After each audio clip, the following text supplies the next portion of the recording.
and Thursdays at 10 a.m. And I just want to set up my phone real quick so I can see some of your comments in the group in case I can't see your comments. So, because sometimes they feed and sometimes they don't. So, as you're hopping on, let me know who you are. Please say hello. We are talking about the 10 deadly sins of parenting. These are things that you may or may not be doing that you really need to stop doing because they're seriously detrimental to your children. So let me start by telling you who I am. I'm Celia Kibler. I'm a family empowerment coach, the founder of Pumped Up Parenting at pumpedupparenting.com, the co-founder of Fun Fit Family Fitness, and you can also find me at celiakibler.com. I'm the author of what am I the author of? Raising Happy Toddlers, How to Build Great Parenting Skills and Stop Yelling at Your Kids, as well as 3 great children's books, all about me. Being different is fun, and I am grateful. And you can find them all at celiasbooks.com. Okay, so hi, Alicia. Thank you for being here with me. I appreciate it. And share this out with your people because these are 10 things that are very, very detrimental to your kids and will really crush their confidence, their self-esteem, their worthiness, all of those things. You know, this is going to put an end to. So let me make sure I'm live in our group. I am, and I can see comments as well. And let's get started. You know, I don't like to delay you guys. Were on time. I was a little late this morning. I have construction going on in my house, so I was a few minutes late. Hi, Brian. How are you? Good to see you. Okay. Number 1, we got 10 things here. All right. Negative attitudes. When you wake up and you're always negative, you know, everything your child says, you have something to come back on. You know, what was I watching recently the other day? With Tom Hanks, you know, where he's on the island by himself. I can't think of what it's called right now, but if you know it, put in the comments because I can't think of what the movie's called. But anyway, when he comes back to see his love of his life, he talks about the marriage and he talks about her daughter. And he says something about the house. Oh, you have a nice house. And she goes, oh, yeah, but there's a hefty mortgage. And then he says, oh, your daughter's castaway. Yes. Yes. Thank you, Alicia. Your daughter's beautiful. And yeah, but she's a handful. Like that is every time I watch that scene, I'm like, ugh, I can't stand that because there's so much more positive than negative. So when you're always seeing the negative side of things, you're not seeing the positive, wonderful things your kids do. You're only seeing the negative. Those are the influence to your children that will create them becoming negative people. They will start seeing all the negative instead of the positive. So stop the negativity. Turn your no house into a yes house so that it's set up for their success. So you can say yes more to them. There's always times you have to say no, but let those times be less and the yes times be more prominent. Okay, angry. You know, I'm all about stopping a million parents from yelling at their kids. Stop being so angry all the time. If you're worried about all the yelling you're doing, my Peaceful Parenting Challenge starts today at 2:00. You are not too late to join it. 5 days free. I will stop you from yelling at your kids. When you yell, when you're always angry, when you're cursing, when you're calling names, it is so destructive. And calling names is the next one. You are crushing everything about them. Kids that are yelled at all the time, that called names, if you're calling them names, they're going to live up to your expectations. If you're calling them lazy, they're going to be lazy, even if they're not. If you're calling them a liar, they're going to be a liar, even if they're not, because they're going to figure, well, why should I tell the truth? Mom thinks I'm a lie. Mom thinks I'm lying, or dad thinks I'm lying. So stop labeling them. You want to put labels on them about how awesome they are and how intelligent they are and creative. Do things like that. Helpful. There are all kinds of positive labels you can put on your children to make them live up to those positive expectations. Okay, and stop the yelling. Yelling is crushing. Negative attention. You're too busy, being too busy to spend 5 minutes with your kids. And hi, Jasmine, and anyone else is watching, please say hi. Are you too busy to spend 10 minutes? That would be 10 minutes with your children. Do you know that if you sit down one-on-one for 10 minutes with your child, if you're able to do that, they will be good for the next hour. So take the time, put it in your schedule book, put it in here, write down at 2:15, I'm going to spend 15 minutes with my child. 3 o'clock, I have an appointment. 2:30, I have an appointment, whatever. Fill in the breaks so that you're spending one-on-one time with your child. Your brain needs it as well. Brains work much better when they have a break. Okay. Calling names, we talked about that. Making fun of them. Now, making fun in an aggressive bullying type of way, like how come you're so stupid, not in a sarcasm. Sometimes sarcasm is, is funny. We have sarcasm in my family all the time, but we're not making fun of somebody to hurt their feelings. Like when you say, how can you be so stupid? Oh, you did that? Oh my gosh. Only stupid people do that. When you're making fun at them aggressively, you want to stop doing that. Okay. There's a fine line of making fun in a playful way and making fun in a way that your child's going to take it all the time. If you're always calling them fat, oh, you're going to eat those 3 cookies, you are going to grow and be a balloon. Is that nice? No, because you know what? That now you're making them self-conscious about their weight all the time. And when you call people fat and you comment constantly about what they eat, they become focused on that and they will even become heavier and have a severe eating problem. Okay. Labeling. I already talked about labeling, didn't I? All right. Asking kids to lie for you guys. Thanks, Alicia. I'm glad you're getting value from this. Share it out, please. Asking kids to lie for you. So let me give you an example what this is, because you're not just going to say lie for me. Keeping secrets. When you're with even something as simple as, okay, I'm going to give you this candy bar. And I know mommy's told you can't have candy, but I'm grandma. So I'm going to let you have this candy bar, but don't tell mommy. Don't tell mommy, don't tell daddy, don't tell this, don't tell that, is giving your children permission to lie.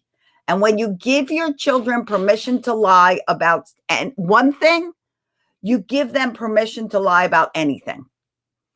Don't give them permission to lie. If you don't want them to tell something, if you want them to keep a secret, then don't tell them. Don't tell them. Keeping secrets is no good. Think about kids that might be sexually abused or bullied, and they're like, don't tell your parents. They're going to think that's okay. You want your children to know that we don't keep secrets in this house. You can tell mommy or daddy anything if you feel unsafe, if you don't like the way something happens, if you don't like something we do, tell us. You can talk up, just do it respectfully. The difference between talking back and talking up is respect. When you talk back, you do it disrespectfully. When you talk up, we want our children to talk up. Why? Because when they grow up to be adults, you want them to have their voice. You want them to speak. You want them to question authority. But it's always to be done in a respectful way. Okay? Understand that little tidbit there? All right. So don't ask them to lie, and you don't lie. Be a person of integrity. A person of integrity says what they mean, and they do what they say, and they mean what they say, and they live by their beliefs. So if you don't believe that people should be liars, do not ask your child to lie, and don't lie yourself. All right. Next one. Believe your kids. If you are like always going, oh, I don't believe you. Let me ask somebody else. I'm not sure you've got that story correct.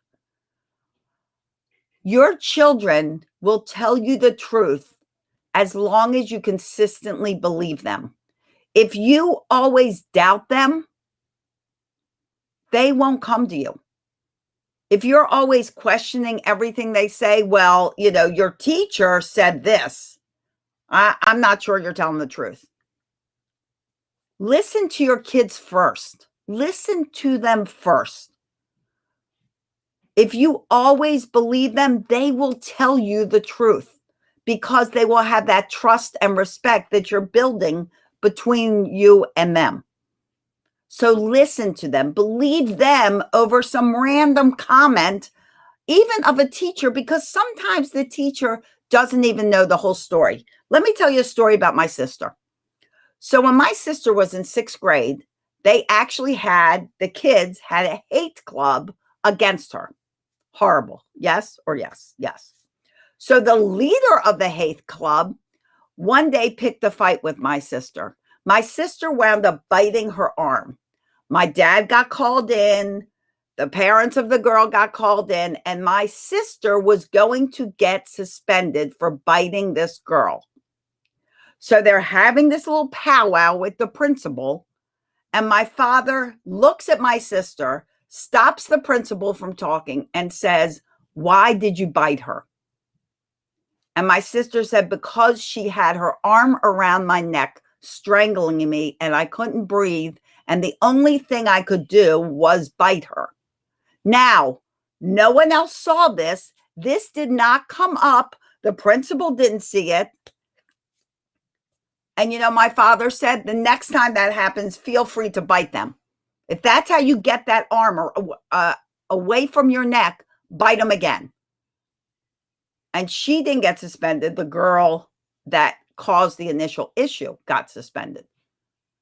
But you've got to ask them their side of the story. If my father had never asked my sister what happened, no one would ever know. They would have assumed. And you know what happens when we assume. So don't assume. Ask your kids and take their word on it. Listen to them, because you know what? They're telling you the truth. They're telling you what happened, what they feel happened.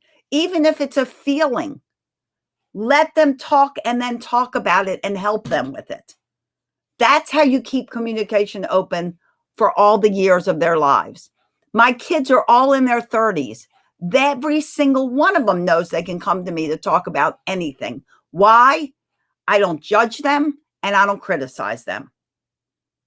And I never have. And 3 of them are stepsons. So trust your kids. Okay. Here's another big mistake. Predetermining what they like. People do this with food all the time. Like somebody will introduce a bunch of broccoli, and you may not like broccoli, and you do something like this. My friend did this. And I'm like, don't do that, because he may like broccoli. And already you've predetermined that he's not going to like it. People do with food all the time. Your opinion of food is passed along to your children. And if you do not offer your opinion, then let them make their own judgment. Let them taste it. Let them have 2 or 3 no thank you bites and see if they don't like it. I mean, clearly we all don't like everything, but let it be their decision, not yours. I used to run a class. I'm a nutritionist, guys, and I used to run a class on food. And it was all the little kids came with their moms. It was a 3-year-old class, and they had to prepare their own food. And one day we were doing these crunchy roll-ups. So crunchy roll-up is a recipe I kind of created. It's a tortilla, hopefully whole grain, and you put honey on it, granola, yogurt, blueberries, and honestly, you put anything on it, but that's what I put on it. And you roll it up and you eat it, and it's delicious. So this mom says immediately, she goes, well, I'll make this, but he's not going to eat this. He will never eat this. And so she made it for him instead of letting him make it. He was supposed to be the one making it. And he takes the one she made and he throws it in the garbage. And she says, see, I knew he wouldn't eat it. And then he walks around her, he makes his own, and he eats the whole thing. Because she prejudged him. And luckily, he was strong enough to say, out of my way, Mom. I'm doing this at 3. Okay. So don't predetermine what they'll like. Let them try it. I mean, if you don't like ice skating, but they want to ice skate, go let them ice skate. They may not like something, but they'll never know until they try. So don't prejudge activities, food, clothing, anything for them. Let them have a little freedom of picking what they might or might not like. Give them a chance to try. Okay. Here's another big bad one. Always having this in your hand. Always being on the phone. Your kids are talking to you. You're on the phone. They're over here talking. You're not even looking at them. You're scrolling through Facebook. I mean, I appreciate you being on Facebook right now and YouTube if you're watching from YouTube. But having this always in your hand, when you offer your kids, when it comes time for them to have a phone, you know it's going to be always in their hand, this. And when you want to talk to them, they're not going to be talking back because they're going to be busy on their phone. They're not even going to focus on you. So think about it now. How often is that phone in your hand? Give me a 1 if you feel like your phone is always in the hand. Give me a 2 if you actually intentionally put the phone down. Yes, it is. It's good for anyone. Thank you, Alicia. I think I said that already. But so a 1 if your phone is always in your hand, a 2 if you intentionally put it down. And if your children need to talk to you, do you put that phone down? Are you focused on that child? Yay, Alicia, I'm so happy. Very proud of you. Hi, Julie. Because you should. If that child, hi, Alyssa, somewhere between a 1 and 2, and maybe you can be a little more intentional so you get closer to the 2, because you know you are the strongest role model. And if you are role modeling behaviors like the use of your phone, expect your children to do the same thing. Good, guys. I'm so happy. Yay, Julie. Good, good, good, guys. I'm glad you're intentional and you're here. So that tells me a lot about you right off the bat. Okay. Last, guys, I want to tell you that you really look at yourself, really analyze yourself. When need to be intentional with time and conversations, then the phone goes away. Absolutely. Hi, Candy. Right, Alyssa. You can even have like a little basket. And during dinner time or other times, you can have all electronics in the basket. Your phone, your partner's phone, whatever. Tablets, you have teenagers, their phones. There should be some kind of electronic-free time in your home. Set it up and ask your kids, what time do you think we should have electronic free time? Maybe on Friday night's game time. Get rid of the electronics and play like board games and puzzles. Why? Yes, exactly. Because, right, she's following your lead. So here's another big mistake. And this is my last one. Punishing your kids for something you taught them. Okay, so let's get an example. An example is you cuss. This is an easy example. And then your child cusses and you yell at them. Well, where did they learn it from? They learned it from you. So if you don't want your child to cuss, stop cussing. You hit them. Yeah, my favorite thing is kids are hitting, and what do parents do? Some parents give them a spanking. Well, you just hit them for hitting. It doesn't make any logical sense. Why are you telling them not to hit and then you hit them? Whatever you do, you give your children permission to do. Doesn't matter what it is. Whatever you do, you give them permission to do. So if you are doing something and they copy it, You, in my eyes, do not have the right to punish them for it because you taught them to do it. Right, exactly, Alicia. Hold on, I have to get rid of this little thing so I can see Jamie's comment. Okay, Jamie, I'm going to put your comment on here. Can I put it on here? No. Oh, yeah, I can. Hold on, because I can't read it the way my thing is. Okay, there we go. 1 and 2. I do have it too much in my hand, but I do put it down while they are speaking to me. Yay, good. And no phones allowed. Perfect, Jamie. Exactly. So she's talking about the usage of her phone. Absolutely. Love that. Thank you. You know, it's a reality that, hold on, I have to clear this out because I can't see you guys here. Okay, here we go. All right. Hi, Jesse. How are you?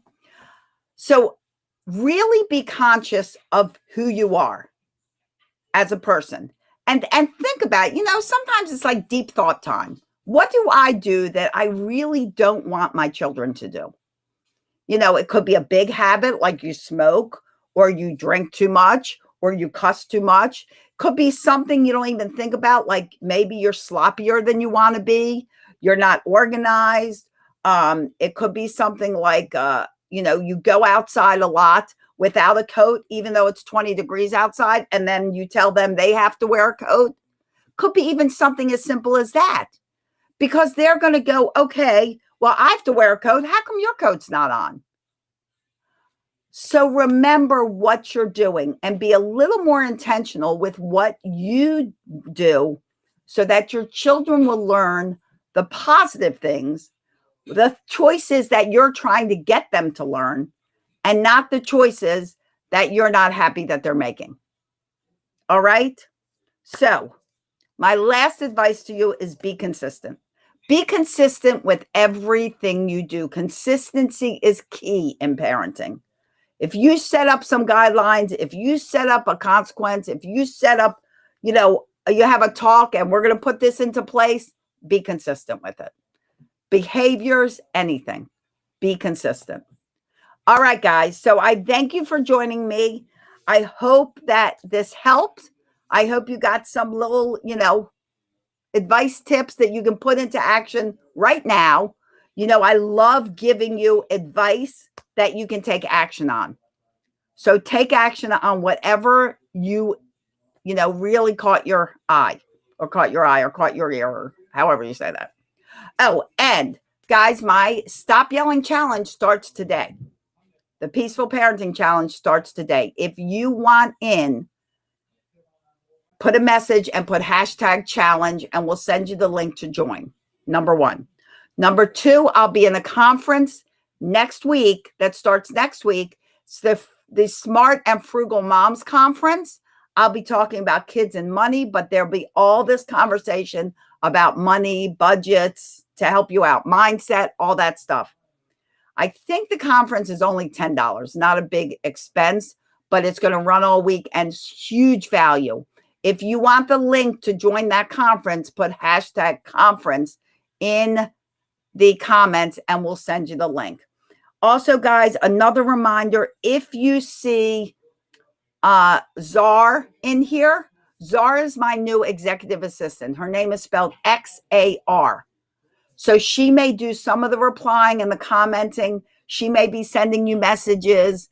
This is not a strange person. This is in that group. This is a new moderator, new administrator, and she is my assistant. So we're working together here. Okay. So if you see her, it's an easy name to remember, XAR. She may be replying to the conferences, challenge, all that stuff, in the backstage area. Okay. So hope you found value from this. I will be live Tuesday and Thursdays at 10 a.m. If you're in the VIP group or you want to know about that group, I'm live in there on Mondays.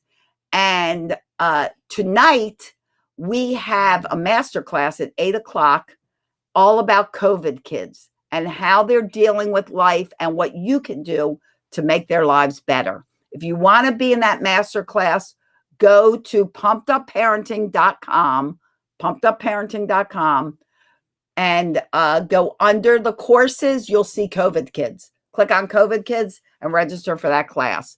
There's also 2 ways you can get to that class included. That's by joining the Masterclass Vault or in the VIP group. It's free. So if you're interested in really helping your kids, I'd love to have you there. Amanda. Hi, Amanda. How are you? Glad you hopped on. I miss you. So good to see you all. We'll send links to the people interested in the Stop Yelling Challenge and interested in next week's conference, the Smart and Frugal Moms Conference. And if you're interested in the masterclass, actually, you can put a hashtag masterclass and we'll send you the link if you want to do that. Okay, so thank you for being here. I'm grateful for you joining me live, and replay viewers, also grateful for you. You can give me a hashtag after party if you're a replay viewer. In the meantime, as always, guys, I wish you days filled with peace, love, and tons of laughter. Laugh more. It really is the best medicine. And I'll see you here next time in Pumped Up Parenting. Bye, everyone.